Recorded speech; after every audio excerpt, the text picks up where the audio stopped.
Last night, Donald Trump said something that no American president has said in 100 days of war. He said he would probably meet the supreme leader of Iran this weekend. 3 hours later, an advisor to that same supreme leader posted on social media that Trump is betraying diplomacy. 2 statements, one night. And somewhere between them, buried in 100 days of bombs, blocked ships, $104 oil, and broken ceasefire agreements, is the most important question in global geopolitics right now. Is this finally the deal that ends the war, or is this the moment before everything falls apart? I am going to walk you through exactly what happened in the last 72 hours, why it matters more than anything you have seen in the past 3 months, and what the next 72 hours could mean, not just for Iran and America, but for your gas prices, your economy, and the global order that is being rebuilt in real time. Stay with me, because the full picture is not what any single headline is telling you. Start with what Trump actually said, and what he did not say. Because the gap between those two things is where the entire story lives. On Wednesday, June 3rd, Trump told reporters that negotiations with Iran are going very well. He said Iran had agreed it would not have a nuclear weapon. He said Iran's supreme leader was involved in the talks.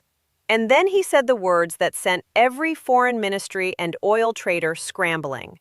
If it happens, it could happen over the weekend. A meeting between the American president and the supreme leader of the Islamic Republic of Iran. 2 men whose countries have been at war for 100 days. 2 men whose militaries have been shooting at each other in Kuwait, in the Gulf, in Lebanon. A meeting this weekend. If you understand what that would mean historically, you understand why those 7 words stopped everything. The last time an American president sat across from the leader of Iran was never. Not once in the 47 years since the Islamic Revolution of 1979. Not during the hostage crisis. Not during the Reagan years when the U.S. was secretly selling weapons to Iran. Not during the nuclear negotiations of the Obama era, which produced the JCPOA deal that Trump himself tore up in 2018. Never. The leaders of these 2 countries have not been in the same room since before most of the people watching this video were born. If Trump meets Iran's new supreme leader, Mojtaba Khamenei, son of the man killed in the February 28th strikes, it would be the most significant diplomatic moment in the Middle East since the Camp David Accords in 1978. And it would happen not as the culmination of years of careful diplomacy, but as the final act of a 100-day war that neither side planned to fight this long. Now here is the first thing you need to understand about why this is harder than it sounds. The new supreme leader has not been seen publicly since he was injured in the same strikes that killed his father on February 28th. Rubio confirmed this on Tuesday, saying that Mojtaba Khamenei has not appeared publicly, but that there are now indications that he is engaged in the talks. Indications, not confirmation, not a photo, not a statement. Indications. This matters enormously. Because Iran is not a country where the president makes decisions. Iran is a country where the supreme leader makes decisions, and the president, the foreign minister, and every negotiator operates within whatever boundaries the supreme leader sets. If Mojtaba Khamenei is injured, isolated, or not fully in control of the decision-making process, then every agreement Iran's negotiators appear to reach could collapse the moment it reaches the top of the Iranian system for approval. Rubio put it plainly on Tuesday. You ultimately are negotiating with people who then have to negotiate within their own system to see what they're allowed to give and what they're allowed to agree to. That sentence describes the fundamental problem that has haunted this negotiation since day one. Iran's negotiators can say yes at the table, but the supreme leader can say no in Tehran. And for 100 days, that gap between what Iran's diplomats agreed to and what Iran's leadership would approve has been the reason every ceasefire has leaked, every deal has stalled, and every largely negotiated agreement has remained unsigned. Now add the second complication, the deal itself. According to Axios, which has had the most detailed and accurate reporting on the internal state of these negotiations throughout the war, Trump received the draft memorandum of understanding that his own negotiators had put together. He read it, and he said it needed tweaks, specifically around the nuclear clauses. He wanted Iran to make firmer commitments on its nuclear material, not just a promise not to pursue a weapon, but specific, verifiable concessions on what happens to the enriched uranium that is currently buried under the rubble of destroyed Iranian nuclear sites. In its current form, the MOU commits Iran not to pursue a nuclear weapon and establishes a 60-day window to negotiate on nuclear commitments, including how to dispose of the enriched uranium stockpile and limit further enrichment. Trump looked at that and said, not enough. He wants the nuclear commitment tighter before he signs anything. Trump posted his position publicly on Truth Social, and the language he used was striking. He said the enriched material, which he called nuclear dust, is buried underground under virtually collapsed mountains caused by the B-2 bomber strikes. He said that material will be unearthed by the United States in close coordination and conjunction with the Islamic Republic of Iran, plus the International Atomic Energy Agency, and destroyed. He said no money will be exchanged until further notice. And he said he was going to the Situation Room to make a final determination. Then he did not announce a final determination. He came out and said there would be more negotiations. This is the pattern that has defined every critical moment of this war's diplomacy. Trump announces a decision, then doesn't make it. Trump calls Iran's proposal garbage, then sends a new proposal. Trump says the deal is largely negotiated, then asks for tweaks. The pattern is not weakness. It is a negotiating style that treats every announcement as leverage rather than commitment. But that style has a cost.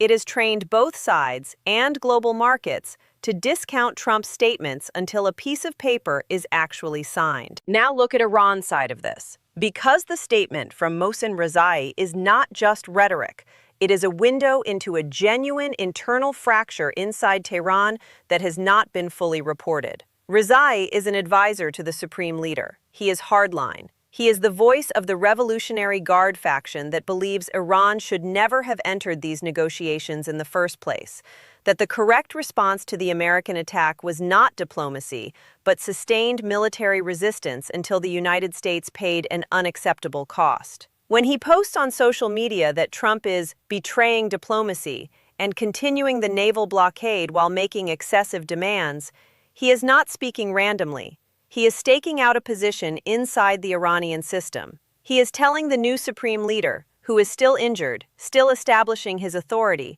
still surrounded by advisors from every faction, that signing this deal would be a mistake. And the supreme leader is listening to multiple voices simultaneously. Araghchi, the foreign minister, wants a deal. He has been the face of Iran's negotiating position throughout. He believes a deal serves Iran's interests. He is pragmatic. But Rezai and the IRGC hardliners believe that every concession weakens Iran permanently, and that the correct move is to wait out Trump's political clock, because the midterm elections are coming, because American public opinion is turning against the war's economic cost, and because a president who is facing $4.44 gasoline and collapsing savings rates domestically is a president who needs this deal more than Iran does. Both factions are correct about parts of their analysis. Araghchi is right that Iran's economy cannot absorb another year of this. Rezai is right that Trump's domestic political situation makes him eager for a deal on almost any terms. The question, the only question that matters this weekend, is which voice the new supreme leader chooses to listen to. Now here is the strategic analysis that most mainstream coverage is completely missing. The pros and cons of a deal from each side's perspective. For the United States, a deal this weekend would be transformative. Oil prices, currently at $104 a barrel, would fall toward $80 within weeks if the Hormuz reopens. That would take roughly $30 off the price of a barrel, translating into gasoline price drops of 60 to 80 cents per gallon across America. The PCE inflation that hit 3.8% in April would begin falling within 90 days. The OECD recession forecast, which projects 1.8% global growth in the worst scenario, shifts toward the baseline recovery scenario. Trump gets to declare victory on a war he launched on February 28th. He gets a foreign policy win he can take into the midterms. And he gets historical credit as the president who achieved what no predecessor managed: direct engagement with Iran's leadership and a nuclear commitment.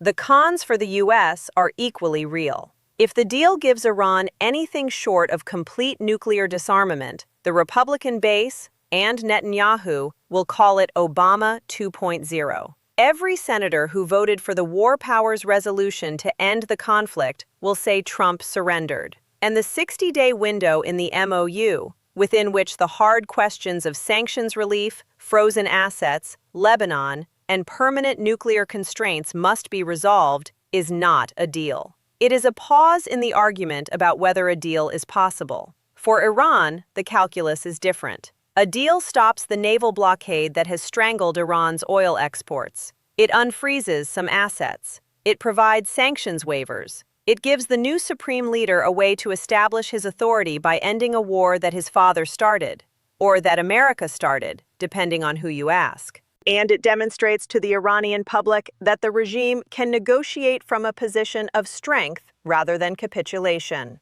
The cons for Iran are existential.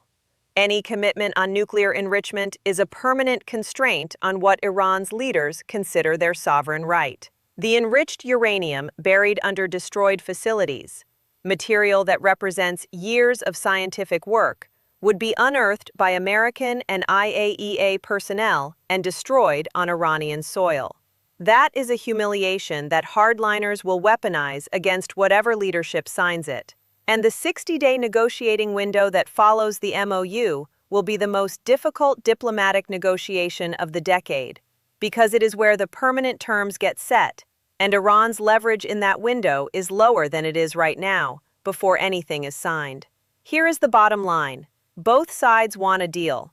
Both sides have domestic political reasons to be cautious about signing one. The gap between wanting a deal and signing a deal is where 100 days of war have lived. Trump says the meeting with the supreme leader could happen this weekend. If it does, if the two men actually sit in a room together or speak directly for the first time in the history of U.S.-Iran relations, the symbolic power of that image alone could move the deal across the finish line. Leaders who have met face-to-face find it harder to let negotiations collapse than leaders who have only communicated through intermediaries. If it does not happen, if the supreme leader's injuries, or his hardliners, or the unresolved nuclear clauses prevent the meeting, then the pattern continues. Another week of negotiations, another round of tweaks, another statement from Trump that something is imminent, followed by a statement from Tehran that Trump is betraying diplomacy. 100 days in, the war that was supposed to last 4 to 6 weeks is entering its 4th month.